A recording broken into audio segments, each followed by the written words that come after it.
Shalom, selamat pagi Amanginang dan keluarga. Kita bertemu kembali di renungan Carpe Diem HKBP Pemiangrek hari Rabu tanggal 4 Oktober 2023. Sebelum kita merenungkan firman Tuhan, kita bernyanyi dari buku Yedid nomor 187 ayat 1 dan 5.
Firman Tuhan untuk hari ini tertulis dalam Injil Markus pasal 10 ayat 27. Yesus memandang mereka dan berkata, "Bagi manusia hal itu tidak mungkin, tetapi bukan demikian bagi Allah.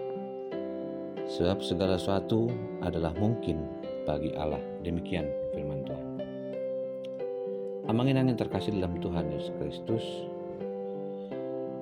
tiada yang mustahil bagi Tuhan adalah sebuah kalimat yang selalu kita dengar untuk mengidentifikasi bahwa Allah sempurna.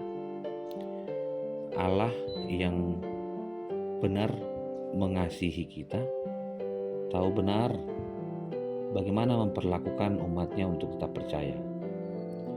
Namun saya ingin mengatakan kepada kita, pemahaman tentang tiada yang mustahil bagi Tuhan kita perhadapkan dengan beberapa kasus. Salah satunya adalah seorang ibu yang mengalami kecelakaan dan akhirnya patah tulang. Dalam doanya dia katakan, bagi Tuhan tiada yang mustahil.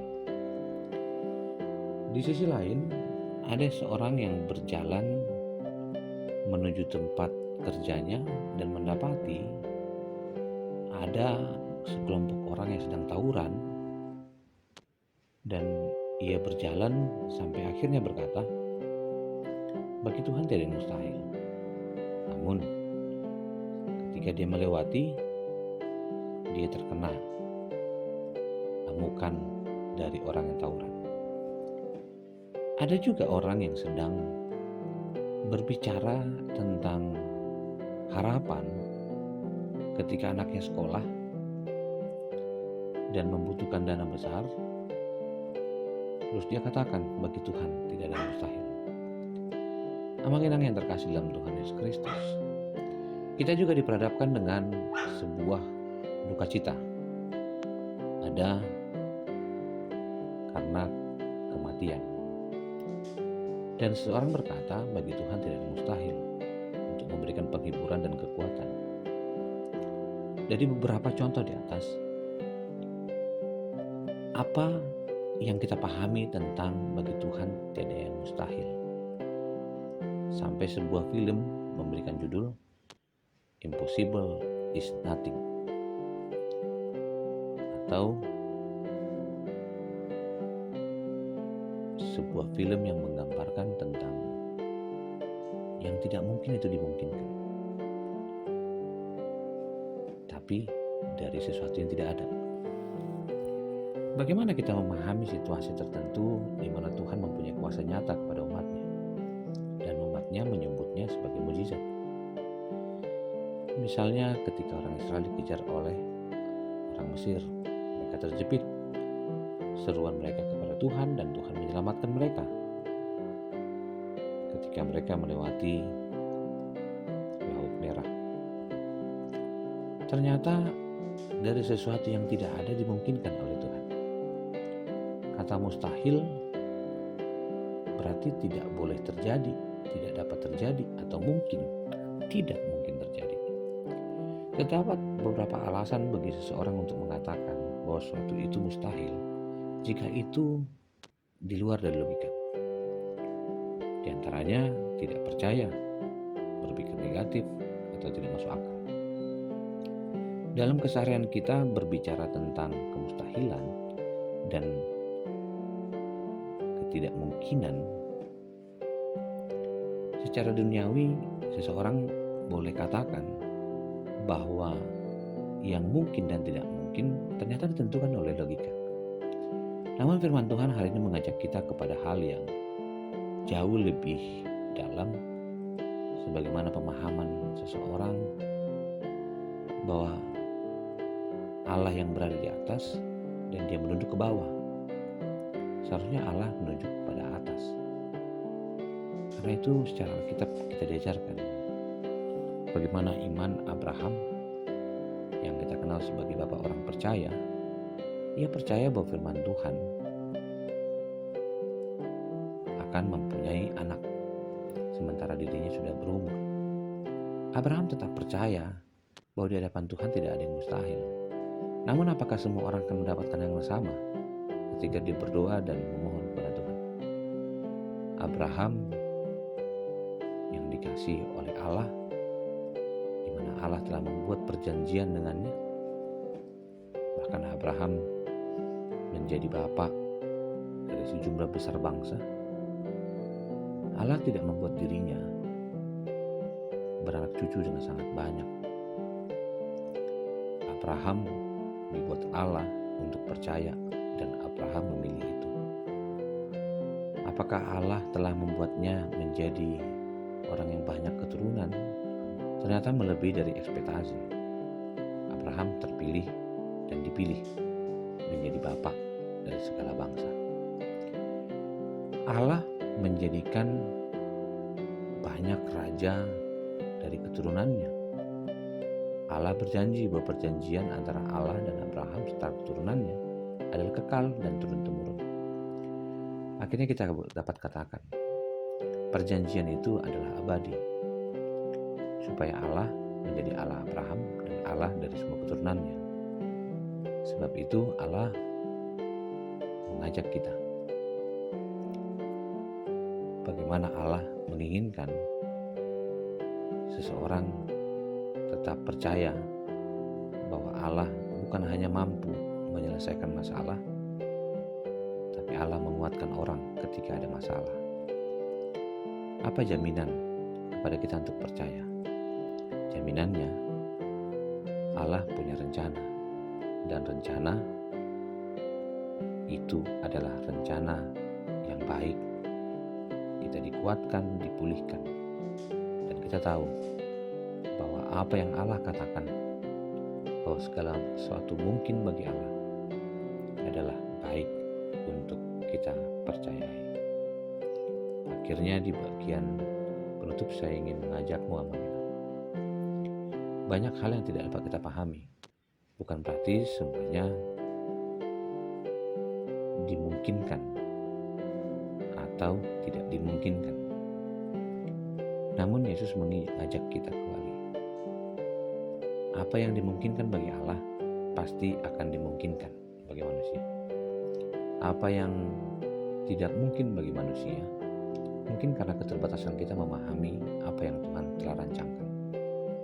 Karena itu, tetaplah memuji Tuhan dan percayalah, sejahat apapun manusia merancang kehidupan orang lain, jika Allah merancangnya untuk menyelamatkan, maka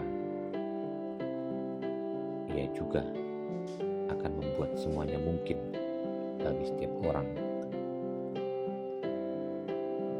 yang terbatas mengenal Yesus, Sang Pemilik kehidupan.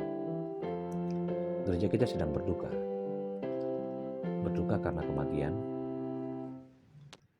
dan kita berduka bukan hanya karena ditinggalkan,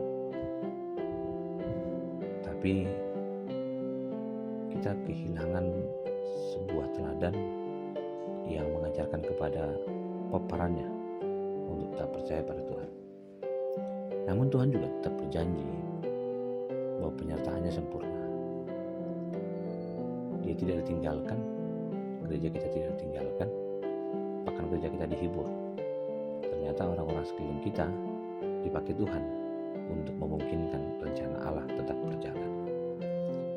Tetaplah menghibur satu dengan lain, dan tetaplah menjadi sahabat bagi orang lain. Yang pasti, jaga hubungan baik dengan Tuhan, supaya Ia memungkinkan bagi kehidupan kita hidup yang lebih baik, terberkati, dan dipakai untuk menjadi berkat bagi orang lain. Selamat beraktivitas, selamat menyenangkan hati Tuhan. Terima kasih Tuhan untuk hari ini. Terima kasih untuk penyertaan-Mu. Kami percaya tangan Tuhan tidak kurang panjang untuk menyelamatkan umat-Nya. Dan kami percaya dan mengandalkan Tuhan,